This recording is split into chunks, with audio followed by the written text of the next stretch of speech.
I don't mean to stun you all, but sometimes people don't agree with your pal Sully. I got news for you. Sometimes I don't even agree with myself.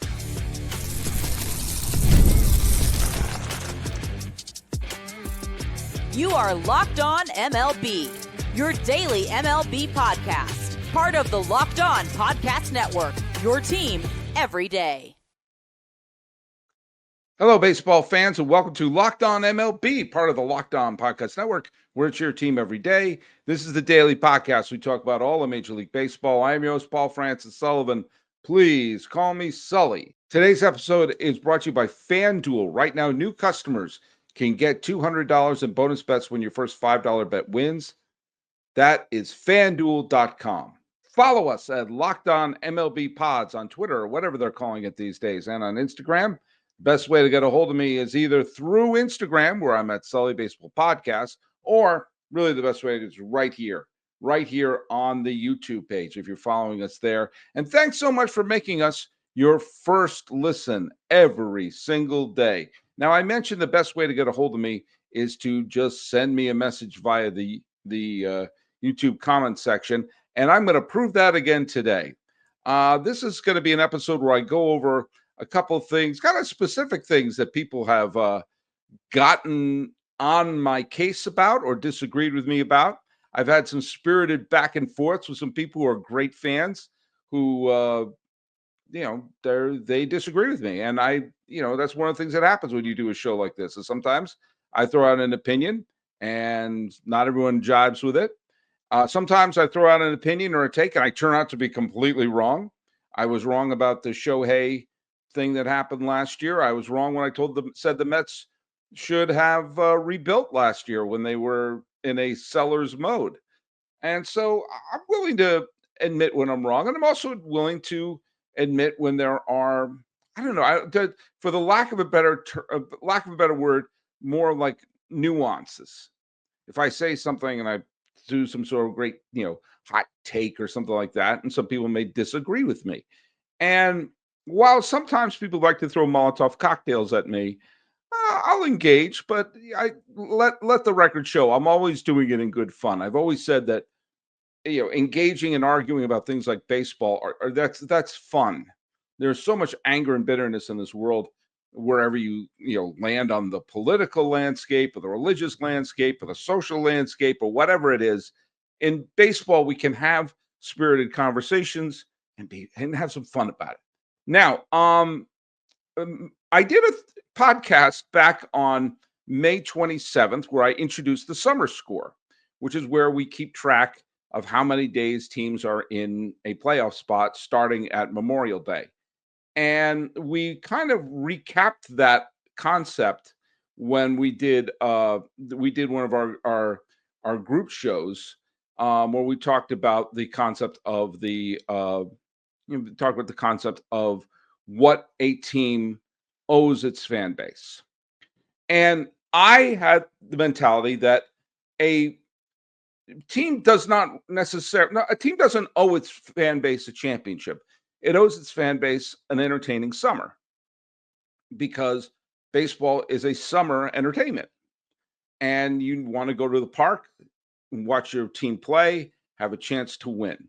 And if you have a fun summer, that's really what they owe you. And I refuse to live in a world where only one fan base can claim they had a fun summer, especially because the summer essentially ends at Labor Day, and then the world champion isn't crowned until November. So if I asked you, did you have a fun summer? Well, ask me in November if it was fun. I don't want to live in that world. Well, my username here, 33 and I, had a back and forth. And he basically said that it was a loser mentality. And some of the early messages were a little harsh. And to be fair and in full disclosure, I have condensed a lot of these because I can't have it stream all these comments I got. It would look like the opening of Star Wars with a crawl going up. So I've condensed these to the essence of them. And I've taken out any sort of insults or anything like that. My username and I had a pretty spirited, but I think pretty fun exchange. My news saying this was a loser mentality. He said, I believe a baseball team owes its fan base a World Series, and there's only one truly happy fan base at the end of the season. Anything less is not good enough. I find that to be kind of a sad way of looking at life. And I've seen teams give their fans a great year and fun and great memories without any championship. You can't tell me every Cubs year between 1908 and 2016 was miserable. I can tell you there are years where Cub fans loved their teams. And sometimes those teams that played hard and came up short are some of the most fun teams to root for. You look at White Sox fans who are a little bit older than me, fondly remember that 1972 and 1977 team. I grew up in New England. The 86 Red Sox obviously came up short, more on them later. One of my favorite teams ever were the 1988 Red Sox, who got swept in the ALCS, and the 1999 Red Sox, who wound up losing the ALCS to the Yankees. But that year was incredibly fun and glorious. But here's where my username 33 and I started to maybe have some common ground, and where I think there may be a little more nuance in the argument. He wrote, an owner who doesn't think they owe their fan base a title is a horrible mentality for ownership that trickles down to their minor league teams. Okay, here's where I'm starting to find some common ground here. And I have trashed some ownerships, specifically Cleveland, for having a team that looks like it's going to be consistently in the postseason and not pushing it to take it over the top. This is a team that hasn't won a World Series since 1948 and would really go a long way of, relieving pain and punishment for their fan base, as the team came so close, came within, 3 outs, or really 2 outs in 97, was one swing away from winning in 2016. And they have the money and they have the division. And yes, I have trashed them for not taking it over the top.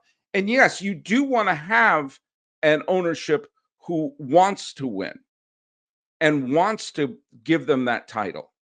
A lot of times the team that wins the title happens to be the team that gets super hot at the right time. The Cardinals had great teams all throughout the 2000s, right through the mid-2010s. And the two teams that they had that won it all were arguably their weakest teams. Certainly 06 was.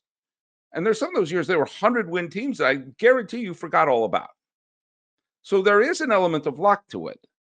Hell, even freaking Loria, one of the worst owners we've ever had, the owners of the Marlins, stumbled into a World Series title in 2003. But you're right. If the mentality is, hey, we're just having fun and that's good enough, for the competition of the players, I want them going full out, and I want the ownership going full out. I want them making every effort to put a championship product on the field.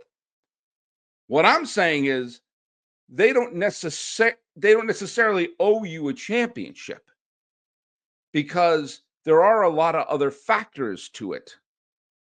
And to say that there are 29 miserable fan bases at the end of the year, I just personally find to be sad. Whether that's a loser mentality, who knows? It very well may be. But it also is a mentality of, all right, am I going to find any joy in this? Why am I doing this? Why would you keep watching year in and year out if you're just miserable at the end of it?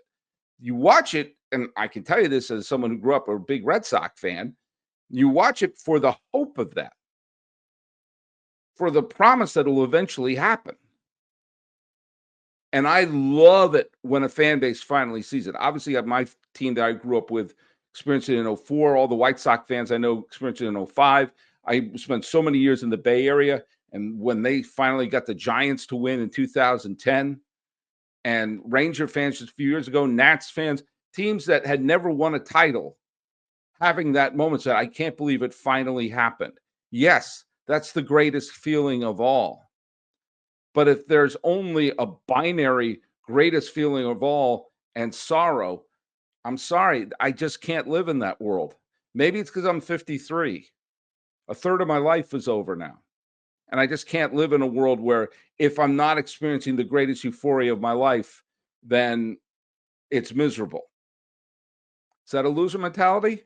Or is it someone saying, I'm going to find some happiness there? But here's where I do agree with you. I do agree with you, my username here, 33, that you do want the ownership to be trying to get it for you. Not because they owe it to you, but because, well, That is the greatest feeling of all. People come up to me all the time and say, Sully, how do you do it? How do you teach special education, earn a master's degree, and still do 5 podcasts a week? It's easy. I don't sleep. And I need that energy to keep me awake. And let me tell you something, that's where Trade Coffee comes in. Trade is the #1 coffee destination in the United States, delivering fresh, incredible coffee from over 50 of the country's top roasters. Whether you're a cold brew fan or a pour over purist, they've got a roast you'll love. Now, let me tell you something. I took Trade's quiz. It only took a minute, and the first bag they sent me wasn't perfect. It was good, but it wasn't. It was like, yeah, give me a little something else. And Trade replaced it for free, sent me a new bag. I took one whiff of it, and I said, oh, this is the good stuff. Thank you, Trade. It smelled amazing. And you know what? I don't need grocery store coffee. I don't need to go to those chains that are named after characters in Moby Dick. Wink, wink. They're not a sponsor, and I don't need them because I got Trade. The prices are comparable to grocery store brands and a lot less than going to the coffee shop, and the flavor's on a brand new level. So right now, Trade is exclusively offering our customers 50% off your 1-month trial at drinktrade.com/lockedonmlb. That's drinktrade.com/lockedonmlb for 50% off your 1-month trial. drinktrade.com/lockedonmlb.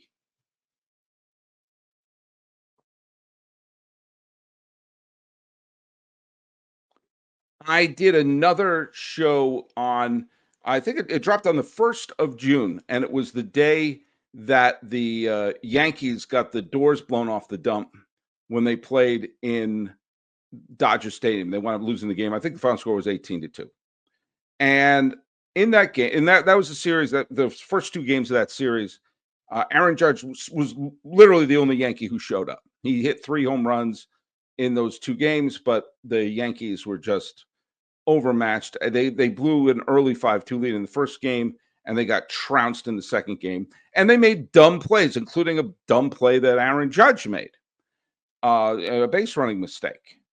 And in that episode, I brought up the fact that Aaron Judge is sadly, but honestly, saddled with the fact that no matter how great he is in the regular season, his biggest highlight, his legacy as of this recording is being the dude who dropped the fly ball in one of the wildest rallies we've ever seen in the history of the World Series.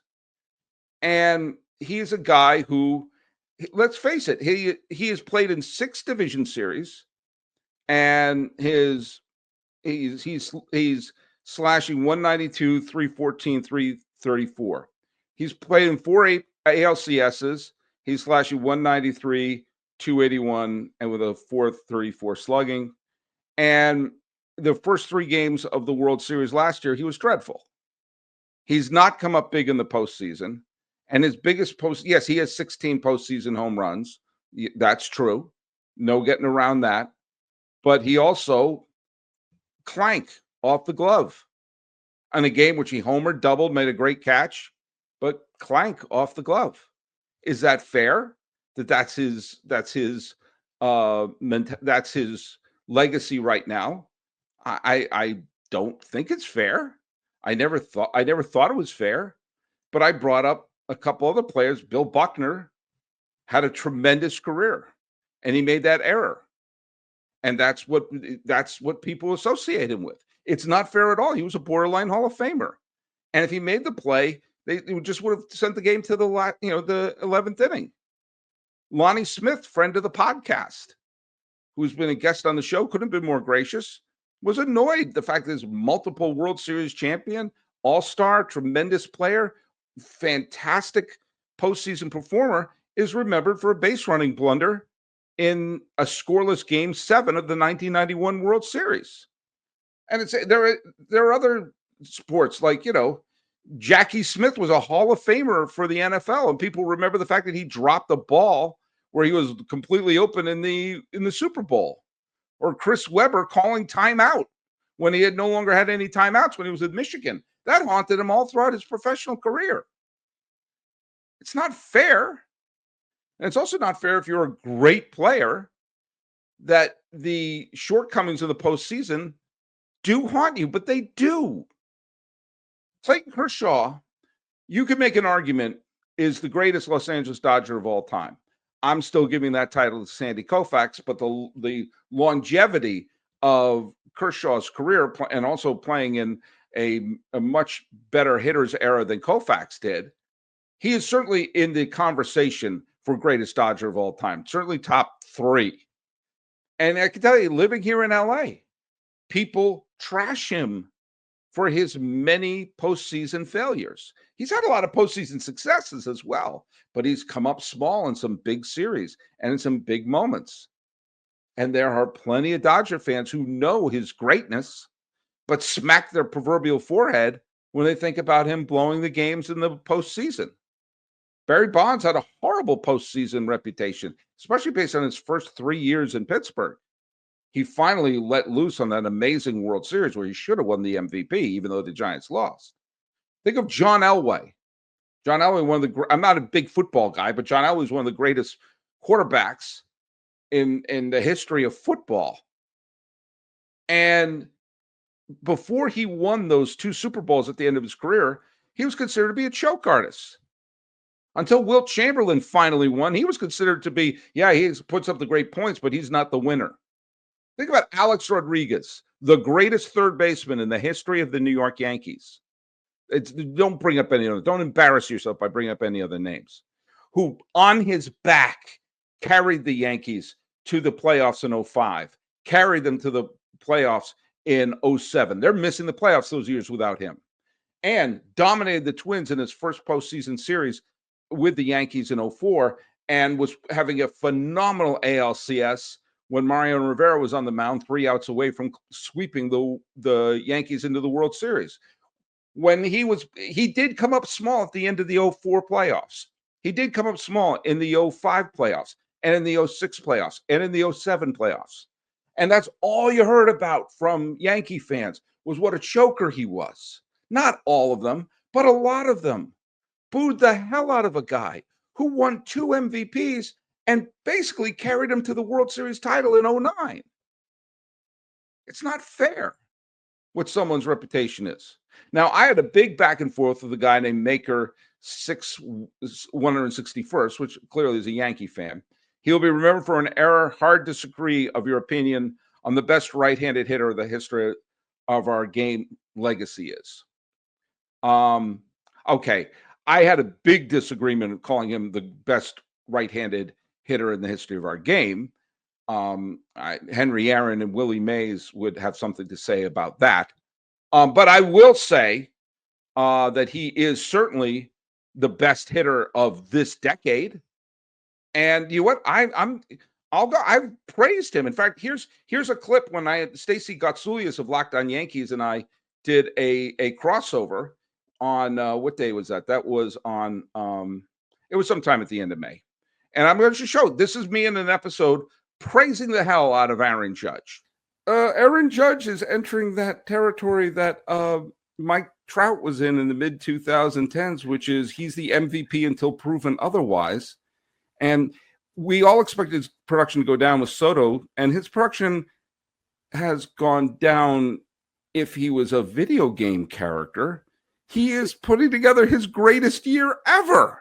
Judge is kind of the way that Bonds was when he was carrying some of those Giants teams to the playoffs, when he would be surrounded by Reggie Sanders and Ellis Burks and Benito Santiago, who all did fine around him, but you had this Alp in the middle of the lineup. I'm surprised that Judge's on base percentage is right around 500 right now, which means the whole thing of even the best players fail 2/3 of the time. No, he's failing about only once out of every 2 times. There I am. I'm praising him. I'm saying he's the best in the game. Okay. But what's his big highlight? What's the thing people would think of him now? What's his great iconic highlight right now? Plank coming up small in the postseason and dropping that rally starting with clank off his glove. Is that fair? No. It sucks.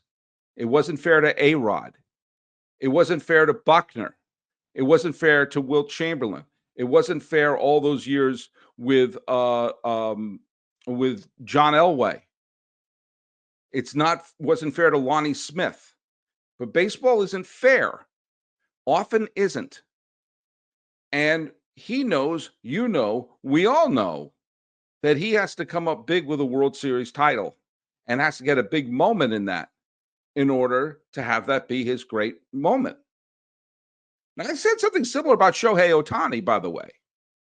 I said about Ohtani, he still needs to come up big in the World Series. He was injured. He got injured in game 2 and was basically a non-factor in the final games. He got a double in game 1, but he only got one more hit the rest of the series. He didn't have a very good World Series. Yes, he did hurt himself in game 2 and was clearly dealing with an injury for games 3, 4, and 5.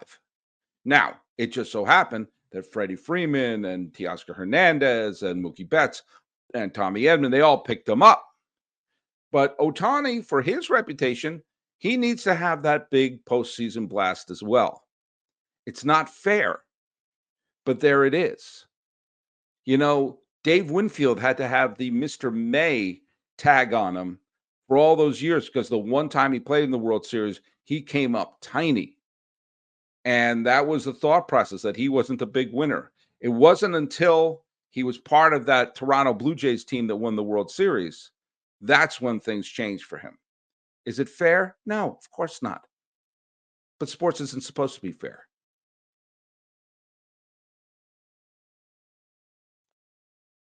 The NBA Finals are in full swing, and every night delivers highlight-worthy performances, momentum shifts. Is it going to be Oklahoma City? Is it going to be Indiana? And let me tell you something, whether it's a game-winning shot or a breakout player, there's never been a better time to get on the action than with FanDuel. FanDuel makes it easy to stay in the game before the tip-off and live with player props, performance trends, same-game parlays. Fans have more ways than ever to play smart and win big. And you take a look and say, who is going to be in charge of this finals? Will it be Therese Halliburton? Will it be SGA? Will it be Jalen Williams? Or will it be Aaron Nesmith or Miles Turner? I don't know who's going to get the big shot, but you can go on and try to win big and figure out who's winning the big shot and track him to see what trends you can bet on. Combine live prop bets mid-game based on how action unfolds. And if you got a read on who's heating up, back it up with the same game parlay. How can $200 in bonus bets add to the excitement? Well, that's what happens if your first $5 bet wins. New to FanDuel, it's the perfect time to sign up. Head to FanDuel.com and place your first $5 bet. If it wins, you'll get $200 in bonus bets. Make every moment more with FanDuel, the official sports betting partner of the National Basketball Association.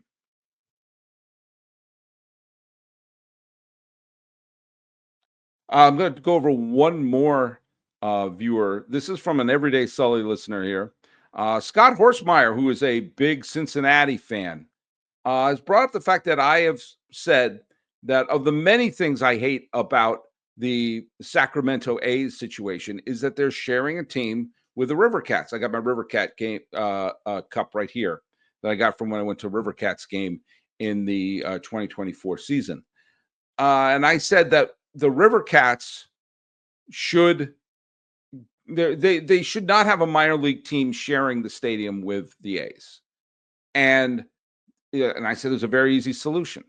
You move them to Fresno. Fresno becomes a AAA team for the Giants. It was for a long time. Fresno is a AAA city. There are lots of cities that have shuttered their California League teams over the last few years. Give, at least for a couple of years, guess what? You got a team again. So the team that's currently in Fresno, the Grizzlies, transfer somewhere else. I had said Lancaster, but they've been doing some to their stadium. So we'll find another place. Hell, we'll have them play in Fullerton. Go Titans. Now, Scott Horsemeyer says, you keep calling for the minor league team in Sacramento, the Rivercats, to move. Why should they have to move out of their stadium for the mistakes of Fisher? How is that fair? Again, we're being too liberal with this whole fair word. It's not fair, but this is the situation we're in. And it is a bad situation optically for a Major League Baseball team to be sharing a stadium with a minor league team. And it's also bad logistically. You're having a minor league team playing on the games where the major league team is not there. And that's going to be doing horrible things to the turf, which is bad enough they're playing in Sacramento, where the sun has a direct line to it. If you ever wonder what one of those ants feels like when Sid from Toy Story is holding up a magnifying glass from the sun and burning an ant, go to Sacramento in the summertime. I love Sacramento. Sacramento's a beautiful city. Don't get me wrong. I actually would like to see the A's stay in Sacramento. I think it makes a hell of a lot more sense than Las Vegas. But you're going to have time to repair that turf, and you can't do that when you have two teams playing there. So that's the main reason. Yeah, it's Fisher. Fisher's done a lot of bad things. But guess what? That toothpaste is already out of the tube. And we can discuss whether or not Fisher should be forced to sell the team. If you're wondering what the answer is yes. But this is just embarrassing. There's a lot of embarrassing things happening with this whole A's in Sacramento nonsense. But sharing a team with a minor league squad seems to be a pretty easy solution right there. Is it fair? No, but we've passed fair a long time ago. So, look, it stinks. It should be the River. It's a great stadium for the Rivercats. It's a crap stadium for the A's. But this is the situation we're in for the 2025 season, the 2026 season, the 2027 season, the 2028 season, and probably the 2029 season. Now, full disclosure, I am recording this episode a couple of days in advance because I'm traveling today. So who knows? Maybe they broke ground in Las Vegas today. I doubt it. But keep those comments coming, even if you disagree with me, even if you think I'm a chump, I will respond. And thanks so much for making Locked On MLB your first listen today. For second listen, stay right here and check out the all-new Locked On MLB Game Night. Every game, every night, all season long. Get local analysis on a national scale. Find MLB Game Night on Locked On MLB on YouTube or wherever you get your podcasts. Talking about what owners owe you, the legacy of Aaron Judge, and the fairness of Sacramento. This has been Locked On MLB. I am your host, Paul Francis Sullivan. Please call me Sully.